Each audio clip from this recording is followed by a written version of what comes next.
Financial research centre में आप सभी का स्वागत है। इस वीडियो में मैं आपको फिबोनाची रिट्रेसमेंट के बारे में जानने के लिए आवश्यक सब कुछ दिखाऊंगा और आप प्राइस एक्शन के कॉम्बिनेशन में इसका उपयोग कैसे कर सकते हैं। और इसलिए आप इस वीडियो से जो सीखेंगे वो सबसे पहले यह है कि एक्चुअली में उन्हें एक चार्ट पर कैसे ठीक से प्लॉट किया जाए। दूसरा, फिबोनाची लेवल्स का उपयोग करके हाई विन रेट वाली ट्रेड एंट्रीज कैसे प्राप्त करें। और तीसरा, अधिक से अधिक लाभ प्राप्त करने के लिए अपने ट्रेडों से ठीक से कैसे बाहर निकलें। अब इंपॉर्टेंट बातें शुरू करते हैं। फिबोनाची रिट्रेसमेंट क्या है? तो फिबोनाची रिट्रेसमेंट फिबोनाची नंबर के बेस पर मेजर लेवल है जो आपको पुलबैक के एंड की पहचान करने देता है और हम फिबोनाची रिट्रेसमेंट टूल नामक टूल का उपयोग करके इन लेवल्स को उत्पन्न कर सकते हैं। अब सवाल यह है कि आपको इस टूल का उपयोग कमियों की पहचान करने के लिए क्यों करना चाहिए। मैं आपको एक लैंडस्केप देता हूं। तो वैल्यू लीजिए कि मौजूदा बाजार ट्रेंड कर रहा है और आप एक पोजीशन दर्ज करना चाह रहे हैं। अब हम जानते हैं कि ट्रेंडिंग मार्केट में किसी पोजीशन में प्रवेश करने का सबसे अच्छा समय ट्रेंड के पुलबैक के लिए इंतजार करना है। इसलिए जैसे ही प्राइस एक पुलबैक बनाती है, आप मेन ट्रेंड के साथ प्राइस जारी रहने से पहले पुलबैक के एंड में खरीद की स्थिति दर्ज कर सकते हैं। और इसलिए हम कैसे जानते हैं कि यह पॉइंट पुलबैक का एंड होगा? ठीक है, मेरे पिछले वीडियो में मैंने उल्लेख किया था कि एक पुलबैक पिछले की लेवल पर एंड होता है। जैसे इस उदाहरण में यहां हम देख सकते हैं कि प्राइस बढ़ गई और इस लेवल पर कंसोलिडेटेड होकर इसे रेजिस्टेंस का लेवल बना दिया। इसके बाद हमने देखा कि प्राइस रेजिस्टेंस लेवल से टूट गई और एक पुलबैक बना। अब ध्यान दें कि पुलबैक ने पिछले रेजिस्टेंस लेवल को कहां एंड किया था जिसे हमने पहले खींचा था। और इसलिए यह अप्रॉक्सिमेट वे से ज्ञात है कि पुलबैक एक महत्वपूर्ण लेवल पर एंड होते हैं। हालांकि क्या होगा अगर चार्ट इसके बजाय ऐसा दिखता है जहां प्राइस बढ़ गई और एक पुलबैक बना लेकिन कोई पिछला महत्वपूर्ण लेवल नहीं है? हमें कैसे पता चलेगा कि यह पुलबैक कब खत्म होगा? और यह वो जगह है जहां फिबोनाची रिट्रेसमेंट टूल आता है। इसलिए जैसे ही मैं अपने चार्ट पर टूल को प्लॉट करता हूं, ध्यान दें कि अब हमारे पास टूल द्वारा उत्पन्न इन फिबोनाची उठाए गए मेजर लेवल है।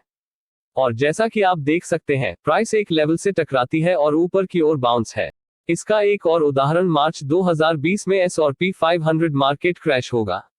इसलिए यहां जैसा कि हम फिबोनाची रिट्रेसमेंट टूल को लागू करते हैं, आप देख सकते हैं कि लेवल ने मार्केट क्रैश के एग्जैक्ट तल की प्रेडिक्शन की थी। और अब मैं आपको यह दिखाने जा रहा हूं कि इस टूल को अपने चार्ट पर कैसे लागू किया जाए और आप इसका उपयोग हाई विन रेट वाले ट्रेड के अपॉर्चुनिटीज को खोजने के लिए कैसे कर सकते हैं। अब यदि आप ट्रेडिंग व्यू का उपयोग कर रहे हैं तो फिबोनाची टूल स्क्रीन के दाईं ओर पाया जा सकता है। तो आप इसे क्लिक करें और Fibonacci retracement select up settings के लिए मैं चाहता हूं कि आप इस एग्जैक्ट वैल्यू को कॉपी करें ताकि आपके लिए चेस करना आसान हो जाए। और इसलिए यहां बताया गया है कि आप टूल को अपने चार्ट पर कैसे लागू करते हैं। तो पहला कदम यह है कि आप एक स्पष्ट ट्रेंड खोजना चाहते हैं। जैसे इस उदाहरण में हम देख सकते हैं कि बाजार स्पष्ट रूप से ऊपर की ओर बढ़ रहा है। अब एक बार जब आप ट्रेंड की पहचान कर लेते हैं तो अगला चरण फिबोनाची रिट्रेसमेंट लागू करना है। तो फिबोनाची रिट्रेसमेंट को लागू करने के लिए आपको सबसे पहले इस ट्रेंड के स्विंग लो और स्विंग हाई दोनों की पहचान करने की आवश्यकता है। तो एक स्विंग लो उस निम्नतम पॉइंट को रेफरेंस करता है जो ऊपर की ओर उलटने से पहले पहुंचा था। और यहां पर हम देख सकते हैं कि वापस ऊपर जाने से पहले प्राइस थोड़ी नीचे चली गई और इस रेशियो में यह सबसे निचला पॉइंट था और इसलिए यह हमारा स्विंग लो होगा। इसी तरह एक स्विंग हाई उस हाईएस्ट पॉइंट को रेफरेंस करता है जो प्राइस नीचे की ओर उलटने से पहले पहुंचती है। जैसे कि इस उदाहरण में हम देख सकते हैं कि प्राइस ऊपर चली गई और थोड़ा पीछे हट गई और इस रेशियो में यह स्पष्ट रूप से हाईएस्ट पॉइंट था और इसलिए यह एक उच्च स्विंग होगा। और याद रखें, एक स्विंग हाई की पहचान करने के लिए ट्रेंड के एंड में एक छोटा पुलबैक पहले होना चाहिए। अब एक बार जब आप स्विंग हाई और स्विंग लो की पहचान कर लेते हैं तो अगला चरण स्विंग लो को स्विंग हाई से जोड़कर फिबोनाची टूल को ड्रॉ करना है और फिर लेवल को बढ़ाने के लिए इसे दाईं ओर ड्रैग करना है। अब ध्यान दें कि मैं उन्हें कैंडलस्टिक के एंड में जोड़ रहा हूं और जैसा कि आप देख सकते हैं अब हमारे पास फिबोनाची लेवल है। और फिर मैं आपको सलाह देता हूं कि आप मेरे पास मौजूद कस्टम सेटिंग्स का पालन करें ताकि आपके लिए चेस करना आसान हो जाए। तो अब मैं आपको दिखाने जा रहा हूं कि इन लेवल्स का उपयोग कैसे करें।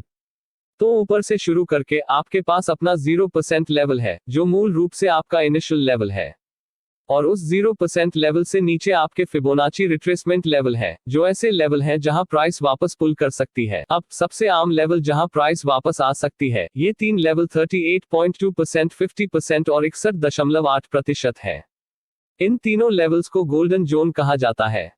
हालांकि यह गारंटी नहीं देता है कि प्राइस इन लेवल्स पर उलट जाएगी, यह हमेशा सही से टूट सकती है और डीप लेवल सेक्शन 78.6% और 100% की ओर जा सकती है। अब 100% का लेवल मैक्सिमम लेवल है जहां प्राइस को अभी भी एक पुलबैक माना जा सकता है।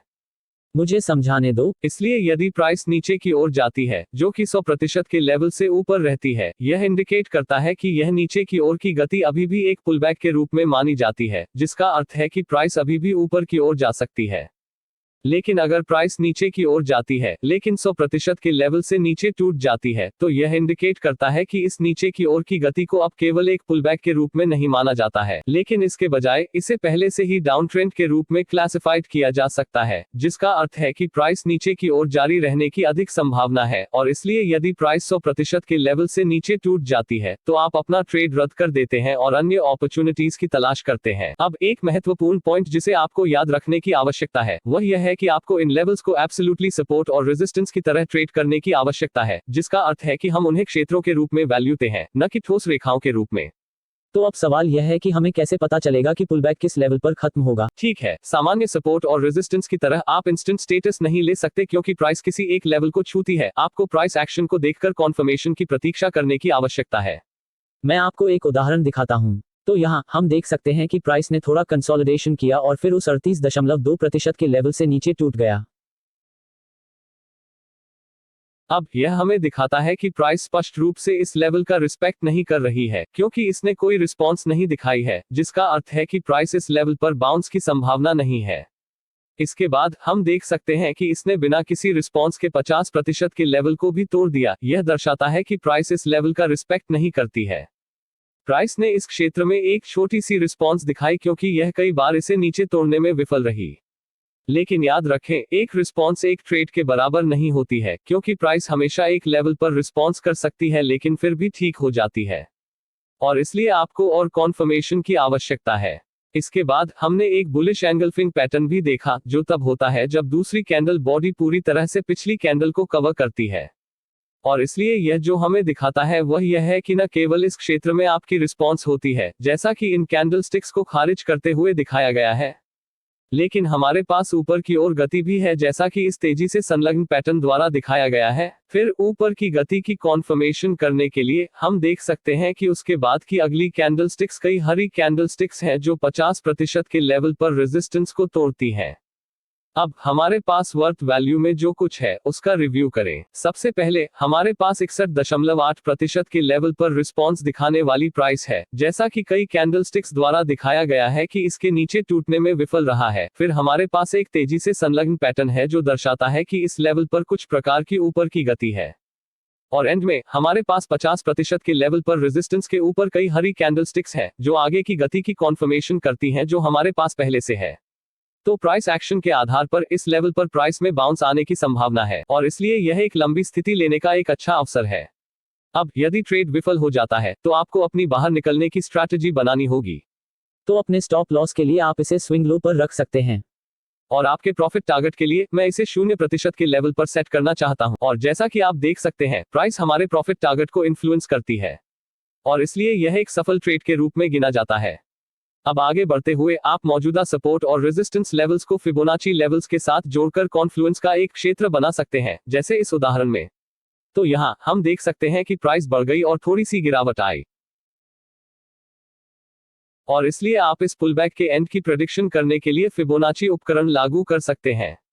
और फिर आप इस स्विंग लो को स्विंग हाई से जोड़ते हैं और लेवल्स को बढ़ाने के लिए इसे दाईं ओर पुल करते हैं। अब अगला कदम इन लेवल्स में से किसी एक पर रिस्पॉन्स दिखाने के लिए प्राइस की प्रतीक्षा करना है। और जैसा कि आप देख सकते हैं, प्राइस ने 38.2% के लेवल की ओर एक पुलबैक किया और इस लेवल पर इन 3 कैंडलस्टिक्स को कंसोलिडेटेड करते हुए एक मामूली रिस्पॉन्स दिखाई।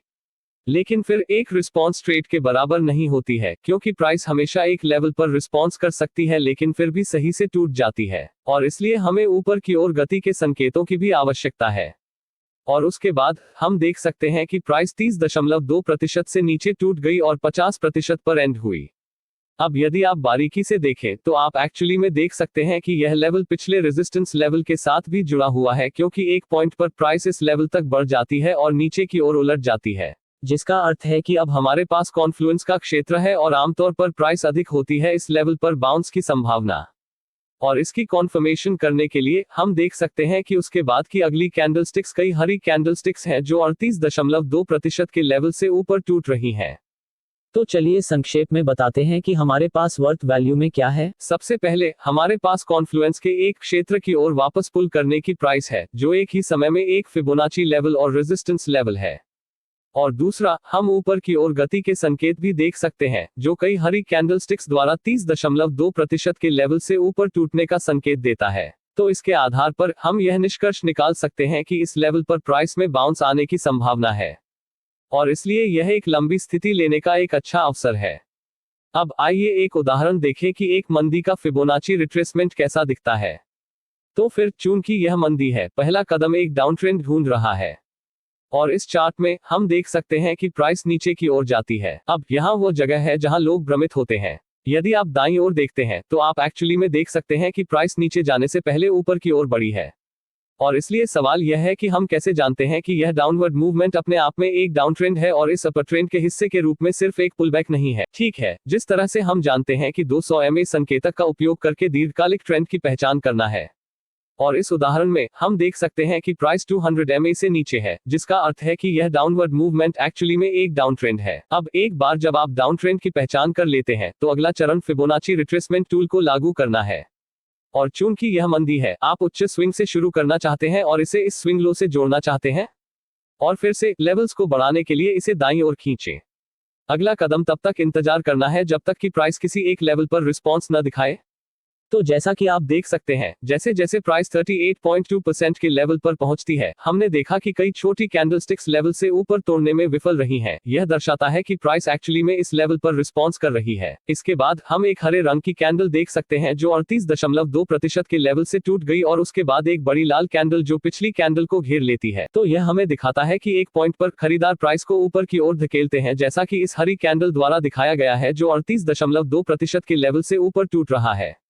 लेकिन फिर विक्रेता मजबूत हुए और कीमतों को वापस नीचे धकेल दिया, यहां तक कि पिछली कैंडलस्टिक्स की शुरुआती प्राइस को पार करते हुए। यह दर्शाता है कि इस क्षेत्र में वास्तविक नीचे की ओर गति है।